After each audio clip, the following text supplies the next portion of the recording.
በኢትዮጵያ 40% የጤና ወጪ ከግለሰቦች ኬስ የሚሸፈን መሆኑ ተገለጸ።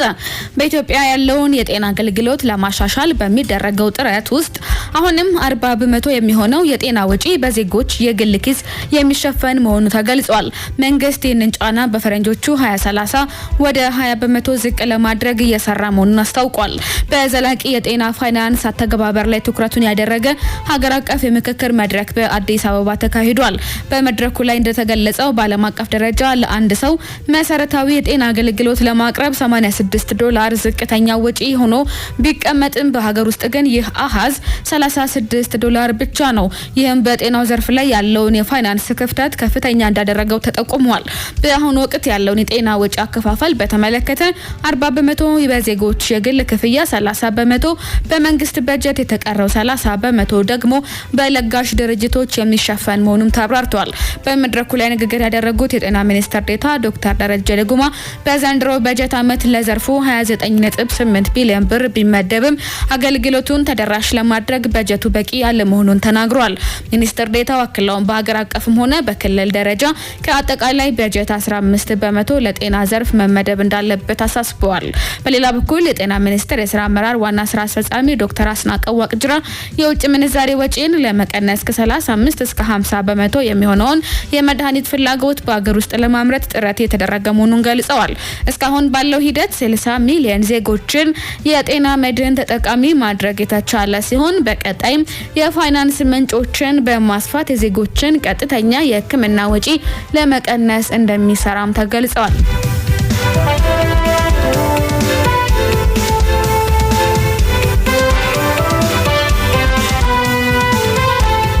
በደቡብ ኢትዮጵያ ክልል ባለፈው አንድ ሳምንት በደረሰ የትራፊክ አደጋ የሰዎች ህይወት አለፈ። በደቡብ ኢትዮጵያ ክልል ባለፈው አንድ ሳምንት ውስጥ በደረሱ የ6 የትራፊክ አደጋዎች የ3 ሰዎች ህይወት ሲያልፍ በሌሎች 3 ሰዎች ላይ ደግሞ ከባድ የአካል ጉዳት መድረሱን ፖሊስ አስታውቋል። አደጋዎቹ በክልሉ በሚገኙ 5 ዞኖች ውስጥ የተከሰቱ ናቸው። የደቡብ ኢትዮጵያ ክልል የትራፊክ አደጋና መቆጣጠር ዳይሬክቶሬት የግንዛቤ መፍጠር ዲቪዥን ኃላፊ ምክትል ኢንስፔክተር ፍሬው ክፈለው እንደገለጹት አደጋዎቹ ከጥር 28 እስከ የካቲት 4 ቀን 2018 ዓ.ም ባለው አንድ ሳምንት ውስጥ ያጋጠሙ ናቸው። አደጋዎቹ የተመዘገቡት ደግሞ በደቡብ ኦሞ፣ በጋሞ፣ በወላይታ፣ በጌዲዮና በጎፋ ዞኖች ውስጥ መሆኑን ኢንስፔክተሩ ገልጸዋል። የክልሉ ፖሊስ ኮሚሽን የትራፊክ አደጋዎች በሰውና ህይወት አካል ላይ እያደረሱ ያሉት ጉዳት አሳሳቢ መሆኑን በመጥቀስ አሽከርካሪዎችም ሆኑ እግረኞች አስፈላጊውን ጥንቃቄ እንዲያደርጉም ጥሪ አቅርበዋል።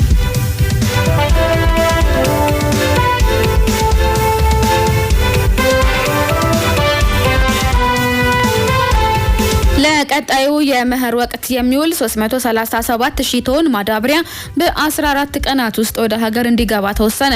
የትራንስፖርትና ሎጂስቲክስ ሚኒስቴር ከጭነት ትራንስፖርት ኦፕሬተሮች ጋር ባደረገው አስቸኳይ ውይይት የ2018-19 የምርት ዘመን የአፈር ማዳበሪያ በታቀደለት ጊዜ ወደ ሀገር ውስጥ እንዲገባ የሚያስችል አቅጣጫ ማስቀመጡን ገልጿል። በሚቀጥሉት 14 ቀናት ውስጥ ብቻ 337,000 ቶን ማዳበሪያ ከጅቡቲ ወደብ ወደ ሀገር ውስጥ ለማጓጓዝ ግብ ተቀምጧል ሲል ሚኒስትሩ አስታውቋል። በትራንስፖርትና ሎጂስቲክስ ሚኒስቴር የዘርፉ ሚኒስትር ዴኤታ አቶ ደንጌ ቦሩ እንደገለጹት ማዳበሪያን በወቅቱ ማጓጓዝ የሀገር ምግብ ዋስትናን ከማረጋገጥ አኳያ የማይታለፍ ተግባር ነው ብለዋል።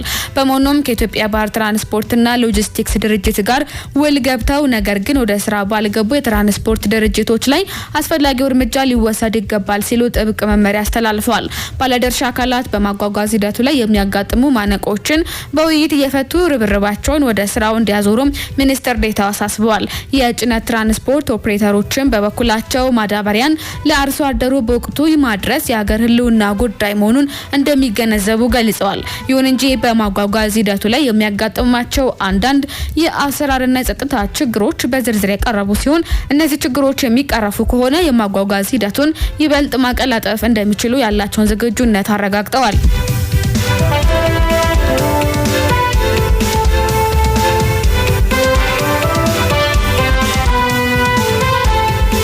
ኢትዮጵያ ዘመናዊ የእንስሳት ጤና መረጃ ስርዓት ልታለማ ነው ተባለ።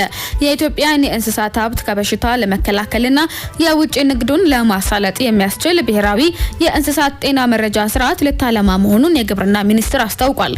በዚህም ስርዓቱን ለመገንባት የሚያስችሉ የዝርዝር መስፈርቶችና መለኪያዎች ላይ ያተኮረ ባለድርሻ አካላት ምክክር መድረክ መካሄድ መጀመሩን ሚኒስትሩ ገልጿል። ግብርና ሚኒስቴር ከዓለም እርሻ ድርጅት ፋኦና ከሌሎች አጋር አካላት ጋር በመተባበር የሚያለማው ይህ ስርዓት በሀገሪቱ የእንስሳት ጤና አጠባበቅ ረገድ የሚታዩ የመረጃ ክፍተቶችን በመሙላት ረገድ ትልቅ ተስፋ እንደተጣለበት ገልጸዋል። ሚኒስትሩ ቀደም ሲል በሞባይልና በድረ-ገጽ የታገዙ የበሽታ ማሳወቂያ ስርዓቶችን ተግባራዊ ሲያደርግ መቆየቱን አስታውሷል። ይሁን እንጂ አሁን የሚገነባው አዲሱ የእንስሳት ጤና መረጃ ስርዓት ቀደም ሲል ያልተካተቱ መረጃዎችን በማካተት ሁሉን አቀፍ መረጃ እንዲኖር ያስችላል ተብሏል። በተጨማሪም የመረጃ መቆራረጥንና የስርዓቶችን አለመናበብ በማስቀረት በሽታዎች ከመከሰታቸው በፊት ቀድሞ ለመከላከልና ለድንገተኛ አደጋዎች ፈጣን ምላሽ ለመስጠት ያግዛል የተባለው በሚኒስቴር መስሪያ ቤቱ የኤፒዲሚዮሎጂ ዴስክ ኃላፊ ዶክተር ካሳው አምሳሉ እንደገለጹት ስርዓቱ የድንበር ዘለል በሽታዎችንና ከእንስሳት ወደ ሰው የሚተላለፉ በሽታዎችን ስትራቴጂክ በሆነ መንገድ ለመግታት ከፍተኛ አቅም ይፈጥራል ብለዋል።